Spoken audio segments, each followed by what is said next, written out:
रानी बाजार स्थित गुरु तेज बहादुर हाल में दुर्गा सोरेन सेना का सभा हुई। सभा का मुख्य अतिथि के रूप में सेना प्रमुख सह जमा विधायक सीता सोरेन व विशिष्ट अतिथि के रूप में सेना के कार्यकारी अध्यक्ष राजश्री सोरेन उपस्थित थीं। अतिथियों के कार्यक्रम स्थल पहुंचने पर कार्यकर्ताओं ने उनका गर्मजोशी से स्वागत किया। सभा को संबोधन के दौरान सीता सोरेन ने जमकर राज्य सरकार पर निशाना साधा। उन्होंने कहा कि झारखंड में लूट वाली हेमंत सरकार का विदाई का समय आ चुका है। जनता हेमंत के झांसे में अब नहीं आने वाली है। सीता सोरेन ने कहा, क्योंकि ये राज्य तो धनी राज्य है, खनिज संपदा से परिपूर्ण राज्य है। लेकिन यहाँ के हमारे राज्यवासी क्यों भटकते रहेंगे? इसके लिए ये झारखंड को अलग झारखंड राज्य बनाए।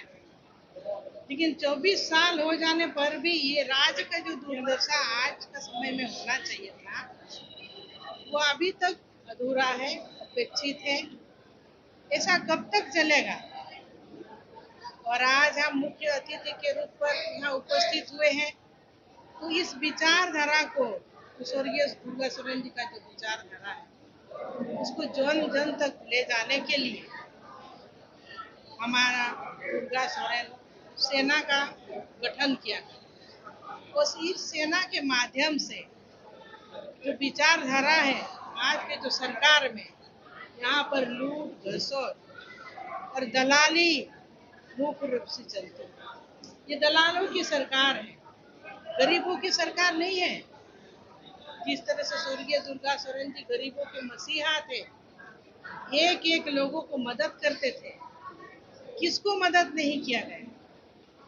ये पार्टी नहीं देखते थे, सिर्फ हमारे राज्य के जनता है। तो राज्य की जनता को सभी अधिकार मिलना चाहिए, लेकिन वही नहीं हो पाया। आज तक उपेक्षित है। आज तक ये सरकार 4.5 साल होने को आ गए, 4.5 साल कार्यकाल पूरा भी कर लिए, लेकिन क्या हुआ? सिर्फ अपने जेबों को गर्म किए, इस राज्य को लूटकांड बना दिए, झारखंड को चरागाह बना दिए, सिर्फ अपना विकास किए और यहाँ के जनमानस को आधे अधूरे रास्ता पर छोड़ दिया गया। जनमानस, यहाँ का जनमानस का विकास ही नहीं हो पाया। तो इसीलिए इस सेना का गठन किया गया है और सेना के माध्यम से और सभी वर्ग जागरूक भी हो गए हैं। हमारे झारखंड वासी अभी जागरूक भी हो गए हैं कि सरकार को किस तरह से आज का डेट में चुनाव, आप 1.5-2 महीना ही बच करके रह गया है, वोट के माध्यम से मार फेंक दिया जाए। सरकार चलनी चाहिए थी। जब आपको यहाँ के जनता ने वोट दे करके बहुमत जब दे दिया, तो आपकी प्लानिंग क्या थी? आप जो कई योजना, कई प्लानिंग के साथ तो कुछ प्लानिंग के साथ तो आप आए ही थे, है कि नहीं? लेकिन आपने उसको धरातल पर नहीं उतारा। ये भी बोले आप पति पत्नी की ये जो पार्टी बन के रह गई है, इस पार्टी में किसी को भी सम्मान नहीं है।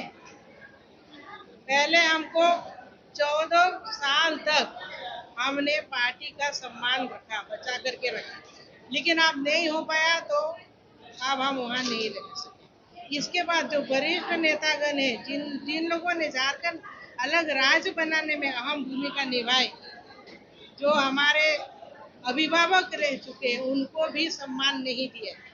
कुछ महीना के लिए, 5 महीना के लिए अपने मतलब के लिए चीफ मिनिस्टर बना दिया गया श्री चंपा सोरेन जी। इसके बाद उनको पूरा क्यों नहीं करने दिया गया?